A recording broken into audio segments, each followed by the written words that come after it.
Unatazama JMAT Online TV, Jumuiya ya Maridhiano na Amani Tanzania. Mheshimiwa mgeni rasmi, katika kutekeleza hii, JMAT imeshiriki katika kutatua migogoro mbalimbali nchini. Migogoro ya wakulima na wafugaji, migogoro ya mauaji ya albino na vikongwe, mmomonyoko wa maadili, ukatili kwa watoto, ndoa ya jinsia moja, sauti zizidio katika nyumba za ibada. Lakini pia tumefanya matendo ya huruma, Mheshimiwa mgeni rasmi, kwa wagonjwa mahospitalini kwa kila mwaka, kuongoza zoezi la uchangiaji damu katika hospitali na zahanati mbalimbali katika nchi yetu. Tena kwa kuwashukuru sana wale wote mlioshiriki pamoja nasi. Nimeambiwa wako watu mbalimbali waliohusika kutufadhili kufanya mkutano huu utokee. Sasa inawezekana nisiwataje wote. Naomba mridhike kuwa kwa niaba ya serikali na kwa niaba ya Dr. Philip Isdor Mpango, na washukuru sana wale wote mliotoa vingi ama vichache kufanya mkutano huu ufanikiwe, na wale ambao mlikuwa mnakusudia kutoa lakini kutokana na hali zikawa haziruhusu. Mwenyezi Mungu akufanyeni wepesi inshallah, siku nyingine tukienda kwenye mkutano mwingine wa amani, basi na ninyi mpate cha kutoa wakati tunafanya jambo la amani kukua. All for His Glory, Neema Village Tanzania, International Evangelism na wengine wote waliotajwa na mwenyekiti, tunawashukuru sana kwa kujitoa kwenu. La mwisho, ndugu mwenyekiti, Mheshimiwa Makamu wa Rais ameniambia niwakumbushe tena kuwa mwaka huu kama alivyosema viongozi wengine, tutakuwa na uchaguzi wa serikali za mitaa.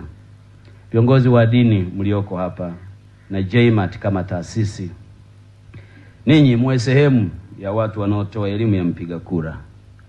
Mkawaambie wale wote wanaotaka kugombea, wagombee, sababu ni fursa imepatikana, na wachaguliwe si kwa misingi yoyote, wachaguliwe kwa misingi ya uwezo wa kutatua shida za watu. Sote tunatambua mchango huo katika kuongoza watu kupitia mafundisho ya kiroho, ushauri na kuwajenga watu kiimani, pamoja na kuwasaidia watu wenye uhitaji. Majukumu haya tunashuhudia mkiyatenda. Serikali kwa kutambua umuhimu huo na umuhimu wenu kwenye jamii yetu, wakati wote serikali imekuwa ikishirikiana na taasisi za dini katika kutoa huduma mbalimbali kwa wananchi na kuleta maendeleo ya taifa. Kwa upande mwingine, mmechangia katika kupanua wigo wa upatikanaji wa huduma za elimu, afya, michezo, maji na nyinginezo. Wiki 3-4 zilizopita nimekuwa nikimwona katibu mkuu wa jumuiya yenu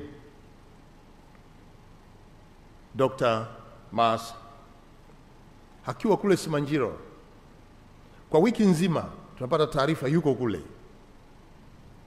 anakagua miradi, anasimamia miradi ya ujenzi wa zahanati, maji, vituo vya afya, anahamasisha Watanzania kujitokeza kujenga miundombinu ile na kuilinda, kutunza vyanzo vya maji na mazingira. Hongera sana Baba Askofu kwa kazi mzuri ulioifanya kule Simanjiro.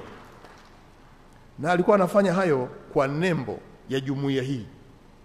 Jambo hili ni kubwa sana, kama katibu mkuu mtendaji anaweza kusimama kwa niaba ya jumuiya. Hongera sana. Licha hayo, unatazama JMAT Online TV, Jumuiya ya Maridhiano na Amani Tanzania.